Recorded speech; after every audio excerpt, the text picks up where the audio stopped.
세계관에서 가장 악명 높은 범죄 집단이라 하면 바로 환영여단을 꼽을 수가 있는데요. 여단의 단원들은 신체 어딘가에 12개의 다리를 가진 거미 문신이 새겨져 있으며 문신인 거미 속에는 단원 번호가 개별적으로 적혀 있다고. 여단의 단원님을 상징하는 거미 모양의 문신은 상대방에게 보여지는 것만으로도 두려움의 대상이 됩니다.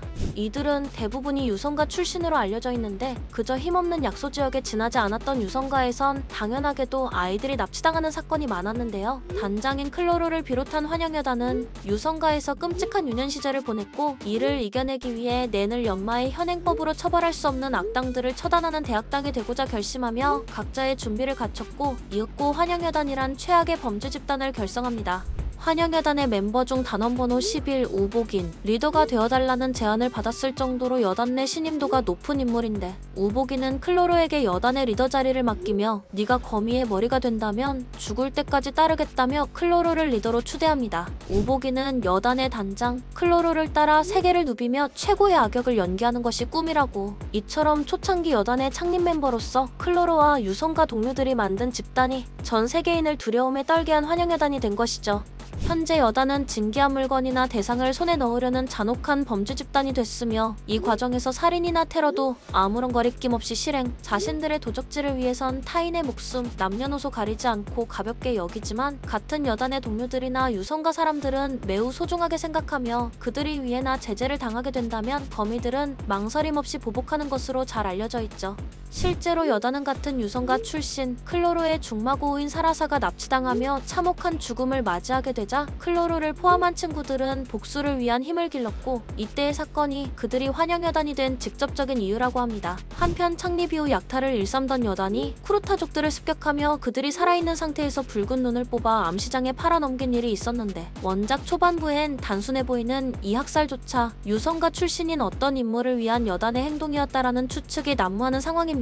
한편 일족의 유일한 생존자인 크라피카는 엄청난 분노로 여단만을 잡기 위해 자신에게 스스로 속박을 걸었고 여단만을 죽이기 위한 낸 능력을 얻게 됐죠. 향후 작품이 진행되면서 여단이 쿠르타족과 얽힌 이야기를 어떻게 풀어나갈지가 굉장히 기대되고 있는 부분이에요. 아직 정확한 떡밥이 회수되지 않았기 때문에 작가 토가시의 연재만을 기다려야 하는 상황이죠. 참, 다시 우복인에 대한 이야기로 돌아와서 실제로 쿠르타족들은 우복인에게 대부분이 말살당했다고 전해지는데 노부나가와 함께 최전방에서 싸우는 특공대의 임무를 주로 맡는 인물로 노부나가와 같이 선두에 설 때면 파트너를 지키기 위해 집중력이 올라 최고치까지 전투 능력이 올라간다고. 가차없이 사람을 죽이고 여단에서 누구보다도 먼저 나서는 타입이지만 동료를 끔찍하게 생각하는 면도 있죠. 물론 전투 센스와 냉철한 판단력 또한 타의 추종을 불허하는 인물. 이처럼 독보적으로 강인한 인물이며 258cm, 189kg, 딱 봐도 야성적이고 거친 외모를 가진 근육질에 거한 암살 가문으로 유명한 조르딕과 최강의 실력자 실버 조르딕에도 밀리지 않으며 오히려 스펙적인 체격은 더 뛰어난 편.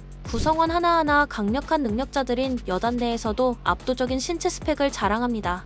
우복인의 낸 능력은 타고난 체격을 바탕으로 싸우는 강화계로 그의 강함은 세계관 중에서도 최상위권이라고. 우복인의 겉모습만 보면 그저 호전적이고 단순무식한 무대뽀 싸움꾼일 것 같지만 실제로는 백전의 경험과 전투 지식을 이용해 치밀하게 계산하고 적을 사살하는 전투의 프로인데요. 특히 근접전에 특화된 인물로 작중에서 몸의 자유를 빼앗기는 최악의 상황 속에서도 전혀 당황하지 않고 유연하게 대처하는 등 전투 중 발생한 돌발 상황을 해결하는 센스도 일품이죠.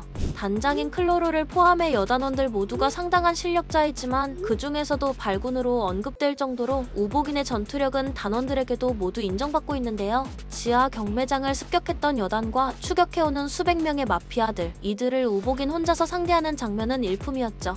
맨손으로 사람을 찢어 죽이고 마구잡이로 학살하는 충격적인 모습으로 여단의 강인함을 독자들에게 각인시켰던 인물입니다. 마피아의 무수한 총알을 맞으면서도 작은 생채기 하나 입지 않았고 저격수들이 장갑차도 뚫는 특수 철갑탄을 쐈음에도 날아오는 총알에 순간적으로 반응하여 오라를 몸에 두르는 것만으로 아주 간단히 막아낸 뒤 살짝 따갑다는 반응을 보이며 돌을 집어던져 수킬로미터 떨어져 있는 저격수들을 맞춰버리죠. 여기에 더해 대전차 로켓에까지 맞는데 약간의 그을음이 묻은 것만 제외하면 아예 한 손으로 대전차 로켓을 막아내는 상당히 터프한 스타일의 전투를 구사합니다. 전의를 상실한 마피아들을 단 한 명도 남김없이 학살해버렸는데 조직의 멤버 스크와라는 이 장면을 보고 사람을 종이처럼 찢어 죽이는 괴물이라며 절대로 그를 이길 수 없다며 나서지도 못했을 정도. 이후엔 마피아 조직 최강의 집단 우복인을 잡으러 온 4명의 음수들과 결전을 벌이는데 몸이 마비되어 목과 머리만 움직일 수 있는 상황에 빠졌음에도 우복인은 이들을 간단히 죽여버려요. 사람이나 바위를 종이짝같이 찌그러뜨리는 엄청난 악력, 동시에 바주카포를 정통으로 맞아도 끄떡하지 않는 강인한 육체. 강화계인 우복인은 강인한 신체 자체가 필살기라고 볼 수 있으며 단순히 낸을 집중하여 날리는 펀치만으로도 그 위력만큼은 미사일에 비견될 수 있을 정도라고. 크라피카를 제외하고 보면 인간들 중 우복인을 상대로 확실한 승리를 장담할 수 있는 강자는 헌터 협회장 네테로 외에는 없다고 단언할 수 있죠. 하지만 전투를 극한으로 즐기는 우복인의 성격 때문에 어이없게도 허를 찔릴 때가 많다고 하는데 음수와의 결전 이후 몸이 마비된 우복인은 크라피카의 사슬에 묶여 납치되는데요. 크라피카와 1대1 대결을 펼치지만 여단을 상대로 무적에 가까운 힘을 낼 수 있는 크라피카의 낸 능력에 철저하게 무력화되는 모습이 그려집니다. 크라피카가 여단에서도 상위권에 랭크된 우복인을 가장 먼저 노린 이유가 있는데요. 바로 여단 제일이라는 우복인이 사슬을 풀 수 없다면 여단 내에 그 누구도 사슬을 풀 수 없을 것이고 자신의 공격이 우복인에게 통한다면 모두에게 통한다는 계산하에 진행된 일이었죠. 크라피카와의 대결에서 패한 우복인은 어떤 질문에도 여단을 팔아넘기지 않았고 죽여라는 대답으로 일관. 마지막으로 크라피카는 여단원들의 위치를 묻지만 우복인은 한치의 망설임도 없이 바로 거절하며 죽음을 택했죠. 크라피카가 박은 사슬의 능력으로 인해 거절하자마자 심장이 터져버린 것. 동료들의 정보를 실토하라는 협박을 받는 절체절명의 상황에서도 단 한순간의 망설임도 없이 제안을 거절하며 죽음을 선택한 인물이 바로 우복인이죠. 여단의 단장 클로로는 우복인의 죽음에 눈물을 흘리며 우복인에게 바치는 진혼곡을 헌사합니다. 그의 영혼을 달래기 위해 마피아 2000여 명 이상을 죽이는 학살극을 벌인 것이죠. 대전차 로켓에 맞아도 생채기 하나 없이 무사했고 무시무시한 강화계 능력을 가졌지만 하필이면 여단을 상대로 무적에 가까운 낸 능력을 구사하는 크라피카를 만났고 본인이 가진 능력을 제대로 발휘하지도 못하고 너무 일찍 죽은 비혼의 캐릭터죠. 이상으로 우복인에 대한 이야기 마칩니다.